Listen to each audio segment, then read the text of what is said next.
What's good with the YouTube? You already know Big Flacco with a convict's perspective, and I'm gonna smash, dash, and slide on through that little bit of energy. Please hit the like, subscribe, comment, do all those things to help support this channel, and hit that bell notification for future fire content, man.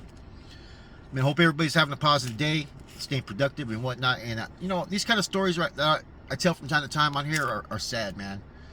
There was a young boy, man, 10 years old, happened 2018 in Los Angeles, Anthony Avalos. Okay, at 10 years old, he came out of the closet expressing that he was gay to his family. You know what I'm saying? 10 years old, okay? He was ridiculed, tormented, abused, and so forth by his own mother, Heather Barron, Kareem Leva, right? They would pour hot sauce down his mouth. They would beat him with whips and sticks and everything. They'd have other kids, you know what I mean, torture him. They would not let him use the restroom. They did all kinds of foul things to him, man. He was malnourished. Just to think of the pain that he went, man, that his own mother put him through this, man. It pains me, man. It really does, man. These type of stories hit home. Being a parent myself, you always worry about your kid that, what that they may, it's not always the physical torment, but it's also the mental part, man. At that age, being told the things that he was told, man, just think how it affected him, mentally upon his departure, man. And I hope these two people rot in fucking hell. They got life in prison, man. But I hope that someone gets access to him and does some justice for this kid, man. I didn't understand. I'm not all for the teaching about, homosexuality and stuff like that, and lesbians, whatever you want to call it, in schools, right? As far as making it like a training course. But I am for them allowing kids to understand that if this is how you feel, this is who you are, accept it, and don't. And if you have any type of resources you may need, reach out. That's the only thing I think that schools need to take more of a proactive stance. You know what I'm saying? That goes for anybody with any type of disability, or things that maybe some people may want to bully against, man, because these kids that suffer through these type of anguish and torment, right, are usually the first kids that will potentially commit suicide. You know what I'm saying? Or go on to do other extreme acts. You know what I'm saying? So I think as a society, right, we don't have to sit there and fucking make it to where, we're trying to cater and press the issue to where this is what we want you to be. No, but make it to where whatever's wrong in society's eyes is not wrong in the home. You know what I'm saying? This kid right here should have never went through what he went through, man. And he should have felt comfortable enough that he could come forward and tell the school, like, this is what's going on at home. And see, I think that's something that needs to be taught in school, that when extreme abuses are occurring, no one should feel afraid not to say anything about it. You should be able to come to the forefront and address it. Hey, you know what I mean? Abusing kids is one of the most weakest, cowardice crime, man. I get it, at times you need to instill a little bit of discipline, a little butt whooping on a kid, just to set the example, right? But abuse is a totally different thing, man. I don't think that people understand the effects of verbal abuse and so forth, and things like that. To this day, I still go through PTSD due to certain things that I experienced, or I witnessed, or I went through. And you know what? It wasn't the physical part that affected me the most. It was the mental part. To this day, some things mentally still affect me from my PTSD, and it's hard to work through that. So, this is for any kid out there, man. This story right here should serve as as something to reflect upon.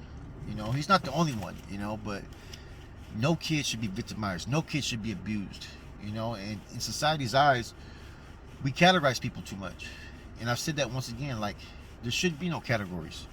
Whether active, inactive, fucking gay, straight, fucking, you're a fucking human being, man.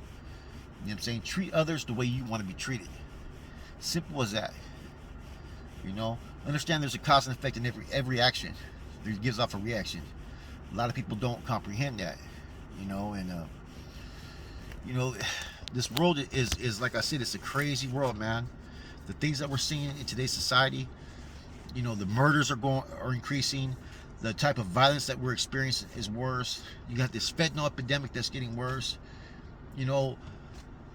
we got to cherish the time that we have here, man. You know what I'm saying? And hopefully be pioneers to lead the future in a whole different direction, man. You know, a lot of us didn't have the resources. Our parents didn't have the resources that we have today. And that's one thing that we as parents should take advantage of. You know, all opportunities, all different experiences. To give your child the best, regardless of what he decides to become, who he feels inside. There should be no classifying them. There should be no belittling them. Let them be themselves, man. Because when you allow a person to be themselves and you're supportive of them, they're going to flourish. But when you don't allow someone to you know what I'm saying, flourish, you know what I'm saying, you're going to see an adverse effect. You're going to see things start to succumb. You're going to see things start to fall apart, man. You know, and that's a problem with a lot of people today. They're judgmental. They only want to see things through their own lens. And you got to be analytical. You got to be open-minded. You know, when you're open-minded and all that, you have to be willing to be that. That's key. You know, willing means you're open to trying something different or looking at things from a different perspective, man. I'm sure if you know, his mom and her boyfriend, you know, would have been more open, like, okay, and embracing what her son was, you know, he'd probably be here today. You know, and as parents, we got to educate ourselves.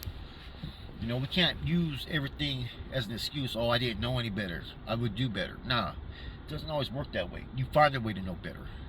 You know. Anyways, yeah, they got sentenced to life. That was an updated news article I read. And let's just look at those signs, man. Look at the red flags, man. You know, as a parent too, man, as out there, or just as an adult, if you witness something that could be hazardous towards any child, man, you know what I'm saying, I wouldn't want that on my conscience, something bad happening to a child, man. And I've seen some fucked up shit, man, but nothing like this, man. You know, there's been people who fucking tied their kids together with chains and, you know what I'm saying, impregnated their own, you know, offspring and all kinds of weird stuff, man. You know, it's a strange world out there, man. And as a convict, man, there's certain things that I think being in prison and being around certain individuals prepared me for the real world. You know, prepared me for the, you know, people trying to knock you down because where you're from or who you are, or, you know what I'm saying, people who just don't like you. You know what I'm saying? And there's a problem with today's society. You got too many bullies, man. You know what I'm saying? But truth crushed to earth always rises again, man. What I mean by that is, if you're not living in a positive lifestyle, all that's eventually going to be revealed. And you, by your actions, a man's deeds amass the actions behind one's words. In other words, what you do and what you show means more than what you talk about and what you say. So if you are that person, you're going to reveal that. If not, you're going to reveal a full fake character, man. Anyways, my condolences to the family who love this kid. You know, my prayers are with him, and I hope he found his, in essence, of tranquility that would make the afterlife something that he could enjoy, because apparently he wasn't getting it at home. With that said, it's your boy Flacco, ACP. I'm gone.